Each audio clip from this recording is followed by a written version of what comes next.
നമസ്കാരം.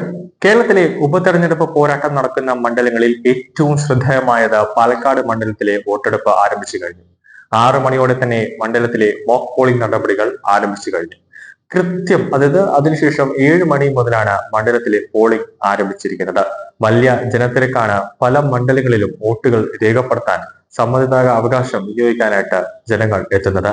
മണ്ഡലത്തിലാകെ 1,94,706 വോട്ടർമാരാണ് ഇക്കുറി സമ്മതിദാനാവകാശം വിനിയോഗിക്കാൻ യോഗ്യത നേടിയിട്ടുള്ളത്. 184 ബൂത്തുകളിലായാണ് ഇക്കുറി വോട്ടെടുപ്പ് സജ്ജമാക്കിയത്.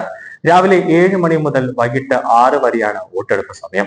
3.5 വർഷത്തിന് ശേഷം നടക്കുന്ന നിയമസഭാ തെരഞ്ഞെടുപ്പിനെ പാലക്കാട്ടെ വോട്ടർമാർ എങ്ങനെ സ്വീകരിക്കുമെന്നത് മുന്നണികൾക്ക് ഒരു നിർണായകമായ ഒരു ആവശ്യത്തിലാണ് മുന്നണികൾ നിൽക്കുന്നത്.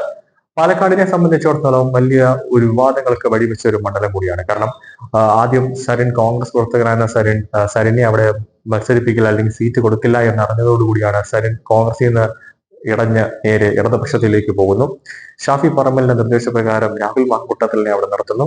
പക്ഷേ ആദ്യം തന്നെ ഈ രാഹുൽ മാങ്കൂട്ടത്തിൽ പത്മജയുടെ അത് പത്മജ വേണുഗോപാലിന്റെ അച്ഛനായ കരുണാകരനെ അപമാനിക്കുന്നു. ഈ അവമാനിച്ചപ്പോഴൊന്നും ഇതിൽ കെ മുരളീധരൻ ഒരക്ഷരം പോലും മിണ്ടാതെ നിൽക്കുന്നു. കോൺഗ്രസ് പ്രവർത്തകരായും തന്നെ കെ കരുണാകരനെ അവമാനിച്ചപ്പോഴൊന്നും, അതായത് രാഹുൽ മാങ്കൂട്ടത്തിൽ കെ കരുണാകരനെ അവമാനിച്ചപ്പോഴൊന്നും ഒരക്ഷരം പോലും മിണ്ടിട്ടില്ല. അവസാനം രമേശ് ചെന്നിത്തല മാത്രമാണ് വന്ന് തടയുന്ന രീതിയിലെങ്കിലും രമേശ് ചെന്നിത്തല എത്തിയത്. അതിനുശേഷമാണ് കോൺഗ്രസിനെ ആകെപ്പാടെ UDF ആകെപ്പാടെ കുഴക്കിക്കൊണ്ട് ട്രോളി ബാഗ് വിവാദം എത്തുന്നത്. ഫെനി ബെഹനാൻ അടക്കമുള്ളവർ, അതായത് ഈ വ്യാജ വോട്ടർ ഐഡിയുമായി ബന്ധപ്പെട്ട് ഫെനി ബെഹനാനെ അടക്കമുള്ളവർ പോലീസ് അറസ്റ്റ് ചെയ്യുകയുണ്ടായി. ആ വ്യക്തി തന്നെയാണ് ഒരു ട്രോളി ബാഗുമായി കൊണ്ടുവന്ന് സംശയാസ്പദമായ രീതിയിൽ ഹോട്ടൽ മുറികളിലും ഹോട്ടലിന്റെ പരിസരങ്ങളിൽ നിന്ന് കറങ്ങുന്നത്. അത് വലിയൊരു ചർച്ചാവിഷയമായതും ഈ കുറി പാലക്കാട് നടക്കുന്ന തെരഞ്ഞെടുപ്പിൽ ഇടതുപക്ഷത്തിനും അതേപോലെ തന്നെ UDF കനത്ത തിരിച്ചടി ഉണ്ടാകുമെന്ന കാര്യത്തിൽ യാതൊരു സംശയമില്ല.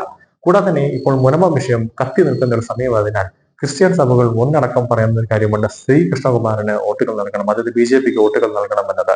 ശ്രീകൃഷ്ണകുമാർ എന്ന് പറഞ്ഞാൽ പാലക്കാട് മണ്ഡലത്തിലെ ഒരു കൗൺസിലറാണ്. അതുകൊണ്ട് തന്നെ അദ്ദേഹത്തെ സംബന്ധിച്ചിടത്തോളം ഒരു മുഖപരിചിതമായ ഒരു വ്യക്തിയാണ്. പുറത്തുനിന്ന് വന്ന ഒരു വ്യക്തിയല്ല പാലക്കാട് മണ്ഡലങ്ങളിലേക്ക്.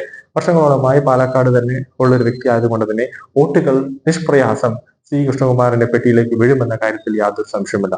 ഇപ്പം നിലവിൽ ഇപ്പോൾ അതീവ ഒരു ആകാംക്ഷയോട് കൂടിയാണ് പാലക്കാട്ടിലെ ഈ ഉപതെരഞ്ഞെടുപ്പ് ജനങ്ങൾ വീക്ഷിച്ചു കൊണ്ടിരിക്കുന്നത്. അതുപോലെ തന്നെ രാഷ്ട്രീയ പ്രവർത്തകർ വീക്ഷിച്ചു കൊണ്ടിരിക്കുന്നത്.